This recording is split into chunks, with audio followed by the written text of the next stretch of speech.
So far, this SpongeBob retrospective series has been quite fun. I started with the movie game, which is my favourite SpongeBob game, and in hindsight that was probably a bad idea. Last time we played Revenge of the Flying Dutchman, and let me tell you, that game was feckin' terrible. So let's hope this game is better.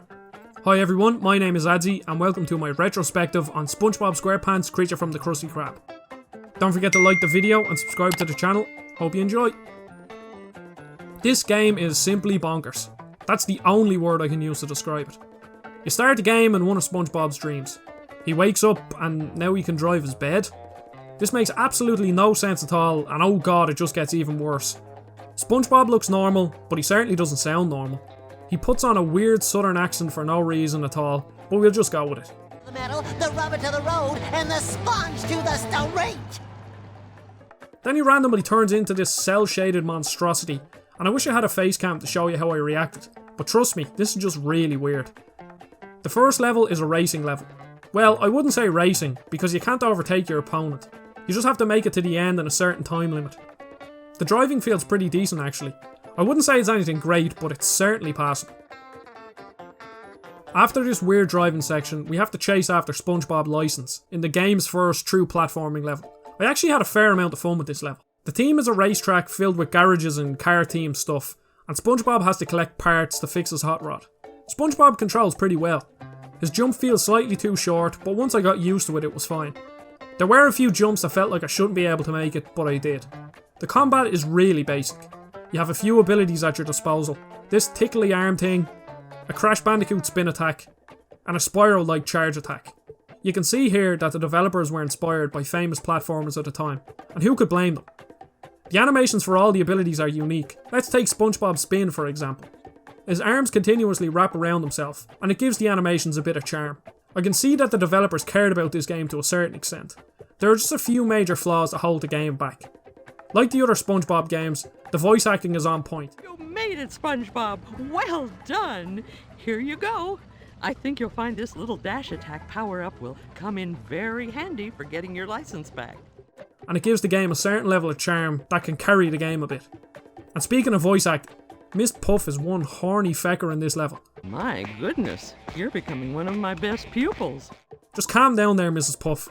SpongeBob isn't into you like that.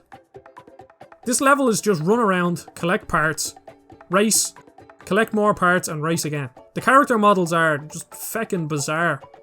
Look at Patrick and SpongeBob when they're in their demonic state. It's confusing, especially since there's no explanation whatsoever of why they look like this. One of the game's glaring problems becomes very apparent in this level, and it's the level length. Jesus Christ, I have never played a platformer with levels this long. My recording of SpongeBob's opening part is 1 hour long. 1 whole hour of doing the same, go from point A to collect a new part, then do a race, rinse and repeat.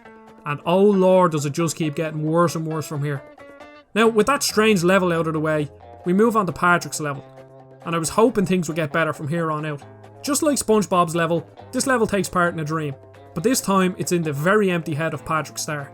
And he's a superhero called Starfish Man. Whoa, that was a strange dream. We interrupt your regularly scheduled static with this urgent news flash. Bikini Bottom is threatened by the dreaded Patrick. Who can save us now? Who? The dreaded Patrick! This is a job for Starfish Man! The first thing that strikes me here are the graphics. All the colours pop and it's a very nice level to look at. Patrick has to save the town from the dreaded Patrick. And this lad kinda looks like Chairman Drek from Ratchet and Clank. This level is just a... As I was saying, it's a simple... Now this level... This level is a typical platforming level. Finally that feckin' phone box shuts up. But unlike this video, the phone box doesn't leave you alone throughout the whole level. It feels like you step into these phone booths about 20 times across the whole level, and it interrupts the flow of the level so much. And that's not even mentioning the typical platformer cutscenes of doors opening or panning out in the room that you just entered. This level could have been so much fun if I wasn't getting interrupted every 5 minutes. The game doesn't respect you as a player or your time, and it's such a shame. I can see that the devs were actually onto something with this game, but all the stopping and starting makes it very hard to play. Again, this level is way too long, and it made it even worse that my game didn't save at the end, so I had to do it all over again.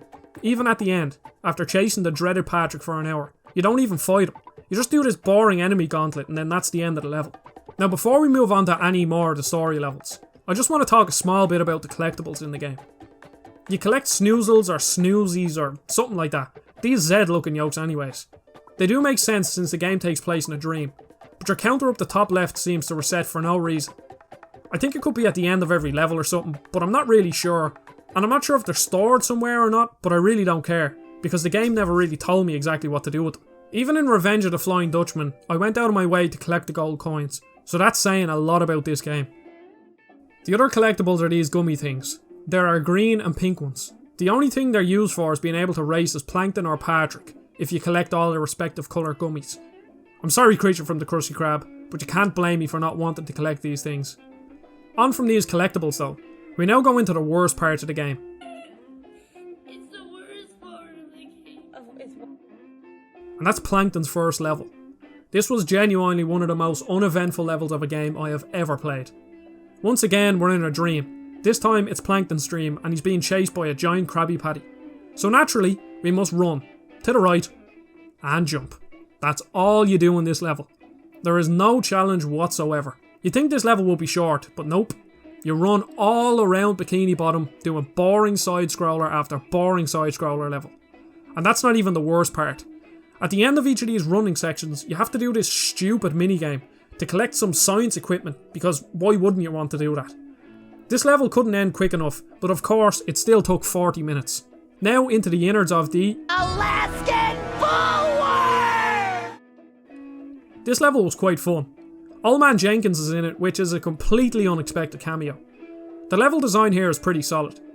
I never knew running around the Alaskan Forward! intestines would be fun, but I was proved wrong. In this level, you have to help Old Man Jenkins fix a plane so that you can get out of the Alaskan Forward! The objectives here are interesting.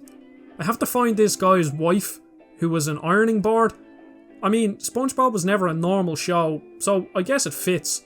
And then when you do save his wife, you use her as a wing for one of your planes. Consider her correct. Again, this level was fun like the first two levels, but it dragged on too much. It was my favourite level in the game though. The game takes a turn for the worse next. Patrick wakes up in a rocket and you have to fly around space and dodge obstacles.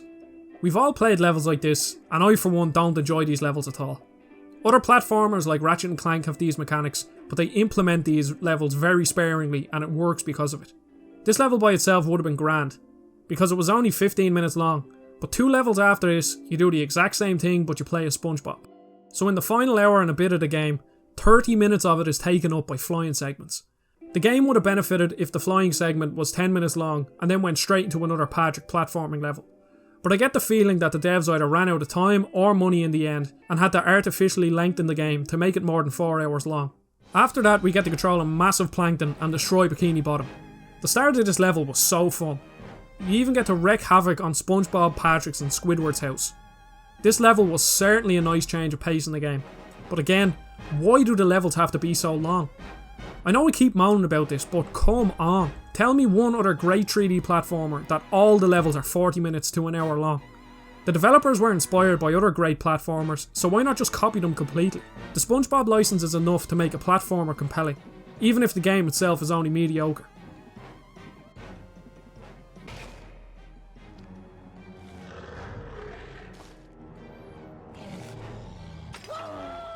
We made it!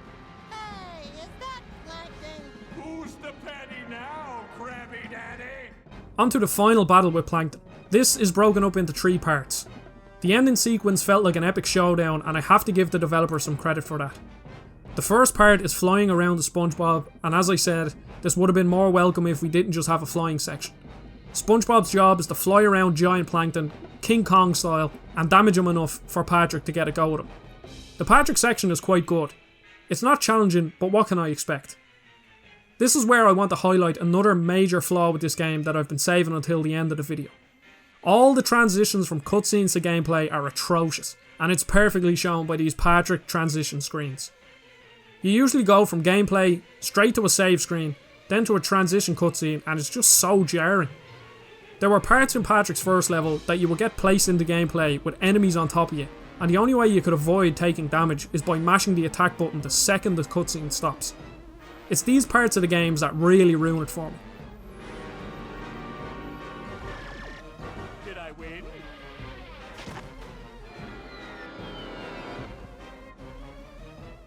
When we defeat Plankton and SpongeBob, we learn that the cause of these dreams are from eating Krabby Patties before bed. And this is all being diagnosed by a German Krabby Patty doctor who was actually the villain. I mean, what? I just don't understand. Now, we have one more race and then we're done. We just have to catch up to the Patty and then the game is finished. To be honest, I couldn't wait for this game to be finished. The biggest plot twist since the Red Wedding is revealed here. This was all in Gary's head. He was dreaming about SpongeBob, Patrick and Plankton dreaming. Then we're treated to the ending cutscene that shows how these images were planted in Gary's head. For some reason, the audio in-game cut out. I'm playing this on the Dolphin emulator, so I assume it was something wrong with the emulator and not the game itself. Finally, I have another frustrating SpongeBob game completed. I said in my last video that the next games can't be as bad as Revenge of the Flying Dutchman. I certainly was right, but this game is only a slight improvement. There are just a few things holding this game back from being a game that I could recommend, and it's mainly the long levels, terrible transitions, and the games getting in your way with cutscenes and tutorials. Now we're going on to Truth or Square on the Wii, and I have high expectations for this game. Let's hope they're not misplaced. Thank you so much for watching, I really appreciate each and every one of you for watching the video. Don't forget to like the video and subscribe to the channel. I'll see you all in the next video.